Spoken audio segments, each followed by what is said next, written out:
Oi, meus amores, tudo bom?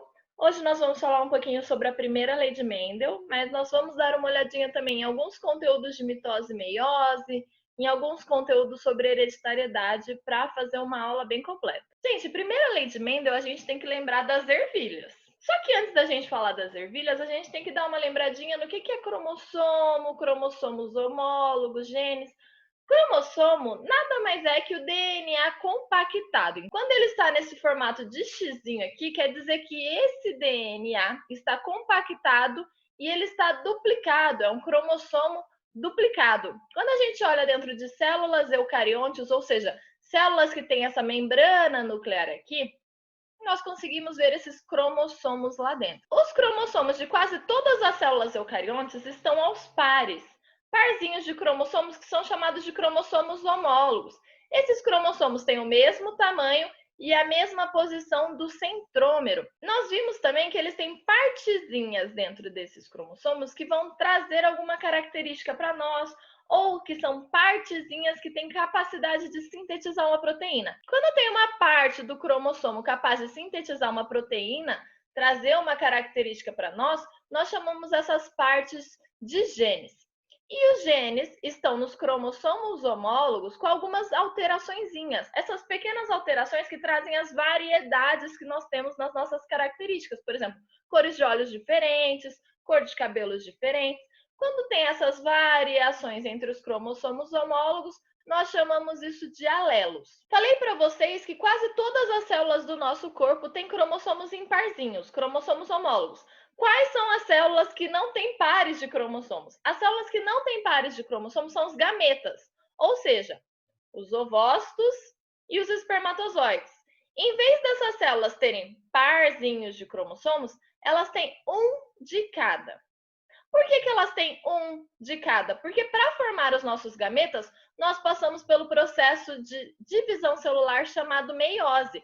Meiose, metade do número de cromossomos. Então, eu tenho uma célula aqui diploide com 2 cromossomos, pares de cromossomos homólogos. No final da meiose, o que acontece? Eu não tenho mais os pares de cromossomos homólogos. Eu tenho um de cada. Mas para a gente está falando de Mendel, né? Então vamos lá. Quem é Mendel? Mendel foi um monge e ele é considerado pai da genética. Ele é um dos primeiros a ter registros, muitos registros de experimentos identificando características, no caso dele, características nas plantas de ervilhas, e essas características sendo passadas de pais para filhos. Pais ervilhas e filhos ervilhas, é mais ou menos essa a ideia. Então ele tinha um pouco de tempo, né? Ele era monge, ele devia ter muito tempo, e aí ele fez muitos e muitos e muitos cruzamentos com as ervilhas. Ele escolheu as ervilhas porque tem um ciclo curto, né, de reprodução, então ele consegue ter essas gerações de pais e filhos visíveis em um curto período de tempo. As ervilhas são de fácil cruzamento, né? Então ele conseguiria pegar o pólen de uma planta e jogar no gineceu da mesma planta ou de outra planta, né? E as características são muito visíveis.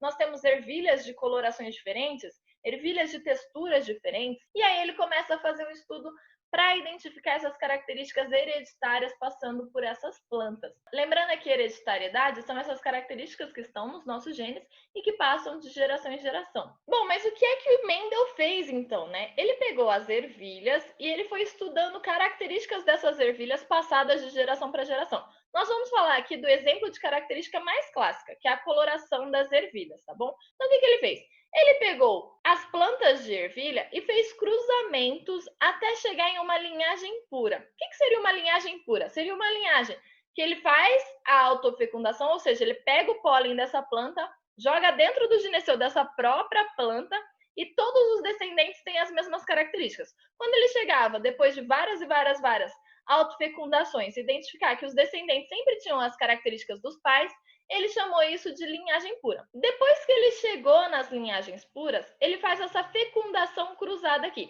Então ele pega uma pura verde e cruza com uma pura amarela. Ele chamou isso de geração P, geração parental. Ele observou que mesmo que ele fizesse esse cruzamento aqui várias vezes, sempre dava 100% dessa primeira geração aqui amarela. É como se o verde tivesse sumido, ele ficava uai. perdi aqui uma característica, né? Ele chamou essa primeira geração proveniente dessa fecundação cruzada do parental puro de geração F1. Falou assim: vou fazer um negócio aqui, ó.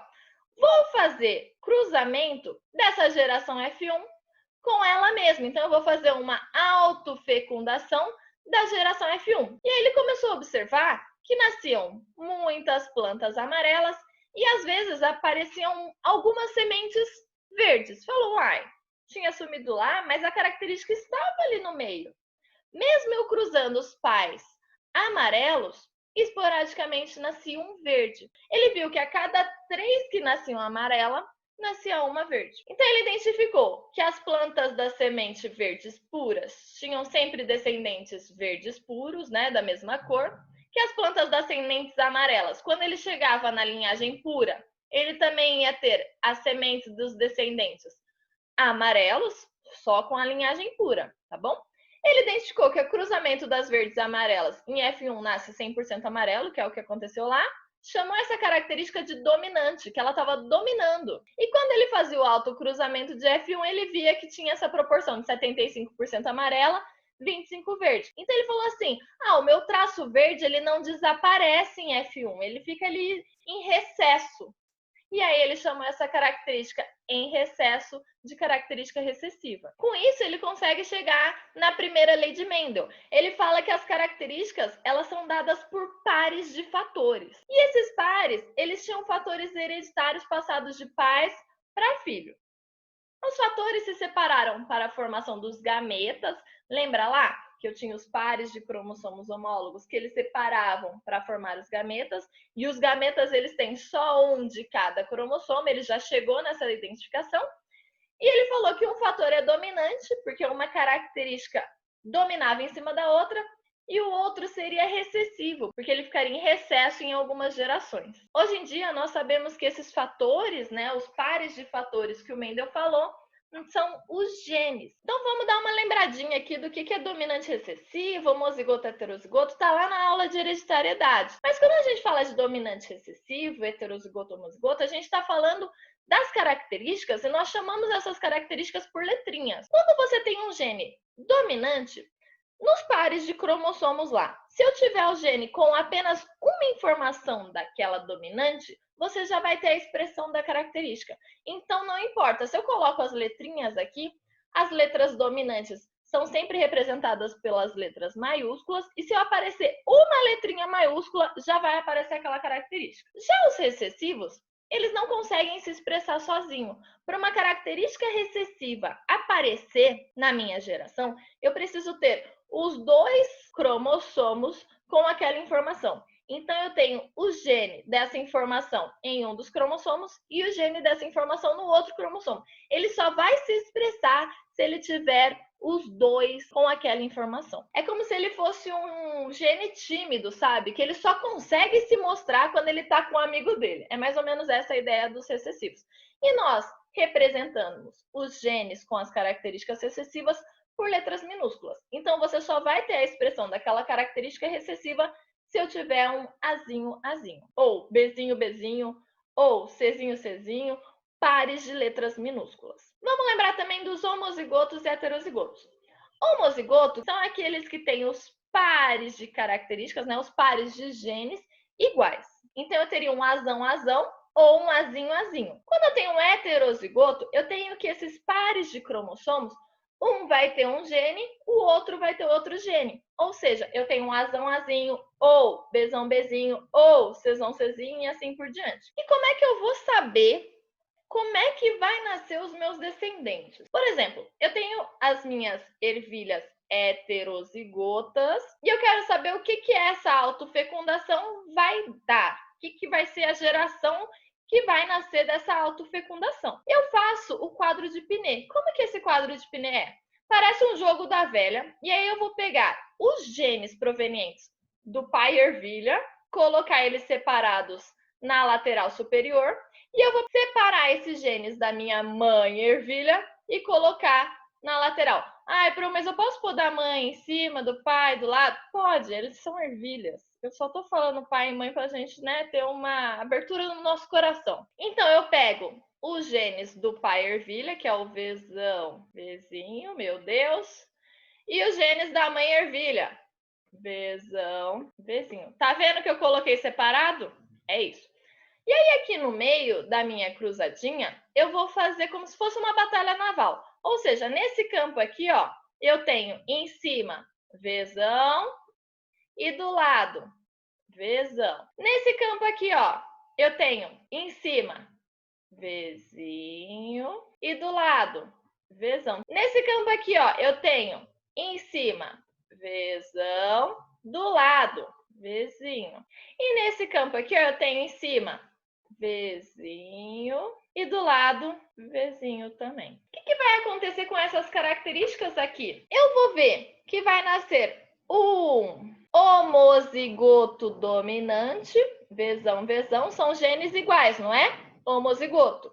Letras maiúsculas, dominante. Eu vou ver também que vai nascer um homozigoto recessivo. E por fim, eu vou ver que vai nascer 2 heterozigotos. Heterozigoto, porque são letras diferentes. Mas qual cor que vai nascer? Aqui a gente tem que dar uma lembradinha do que é genótipo e fenótipo. Genótipo são as letrinhas, os códigos. Fenótipo é a minha característica física. Fenótipo físico. Então, quando alguém te pedir assim, qual é o genótipo? Ele quer saber quais são as letrinhas. Se é Azão, se é Bzão, se é Czão, se é Czinho, se é Dzinho. Se alguém te perguntar qual que é o fenótipo, ele quer saber qual é a característica física.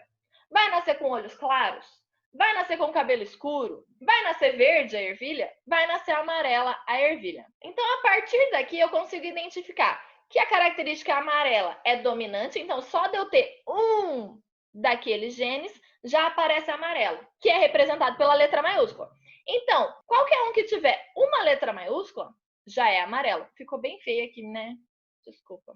Mas tudo bem, foi feito com amor. Então, aqui, ó, no azul, tem uma letrinha maiúscula? Tem. Esse aqui é amarelo. Esse aqui tem uma letrinha maiúscula? Tem. Então, é a característica dominante que aparece. Nasce amarelo. Esse aqui tem uma letrinha maiúscula? Tem. Então, nasce amarelo. O único que não tem letrinha maiúscula é esse aqui, ó. A característica recessiva só vai aparecer aos pares. Se eu tenho duas letrinhas minúsculas, nasce a característica recessiva. Só esse daqui seria verde. Então, dos 4 que nasceram aqui do cruzamento do meu pai heterozigoto, da minha mãe heterozigoto, ervilhas, tá? Nasce 3 amarelos e 1 verde. Aqui só um esqueminha bonitinho pra gente ver isso. Pais heterozigotos com outras letrinhas, Yzão, Yzinho. Nasce Yzão, Yzão, Yzão, Yzinho, Yzão, Yzinho, Yzinho, Yzinho. E aí nascem os fenótipos de cores diferentes. Para fechar todas essas informações, se ele quiser saber o fenótipo dessas ervilhas. O fenótipo das ervilhas da geração P, por exemplo, então, é uma verde e uma amarela. Se perguntarem qual é o genótipo, gene, os códigos, ele quer saber quais são as letrinhas. A geração F2 vai ser Vzão, Vzão, 2 Vzão, Vzinho e 1 Vzinho, Vzinho. Quem é o homozigoto? Homozigoto são os pares de cromossomos com a mesma letrinha. Homozigoto. Esse aqui, Vzinho, Vzinho. Esse aqui, Vzão, Vzão. Esse aqui, Vzão, Vzão. E esse aqui, Vzinho, Vzinho. Quem é heterozigoto? Heterozigoto, as duas letrinhas diferentes. Esse aqui é heterozigoto, esse aqui é heterozigoto e esse aqui é heterozigoto. Quem é dominante? Característica dominante eu consigo ver que através de duas linhagens puras vai mostrar a minha característica dominante. Então, eu tenho aqui que o amarelo é dominante. E quem é recessivo? Recessivo é aquela característica do fenótipo que só vai aparecer quando eu tenho os dois genes iguais, Vzinho, Vzinho. A minha característica recessiva é o verde. Aqui, uma dica que eu dou para vocês é pais iguais, filhos diferentes. Se eu tenho pais iguais que nasce um filho diferente, eu sempre vou saber que os pais são heterozigotos. Porque esse Vzinho tem que vir de algum lugar. Esse Vzinho estava escondido aqui no pai ervilha, escondido aqui na mãe ervilha. Então, quando manda o Vzinho do pai com o Vzinho da mãe, eu consigo identificar o filho diferente. Aqui mais um exemplinho desses pais iguais, filhos diferentes. Os pais são heterozigotos. Eu tenho que Essa característica aqui é para semente lisa ou rugosa. A semente lisa é dominante. Olha lá. Pai liso, mãe lisa. 3 filhos lisos e um filho rugoso. O que aconteceu aqui? Esse filho rugoso é o filho diferente, não é?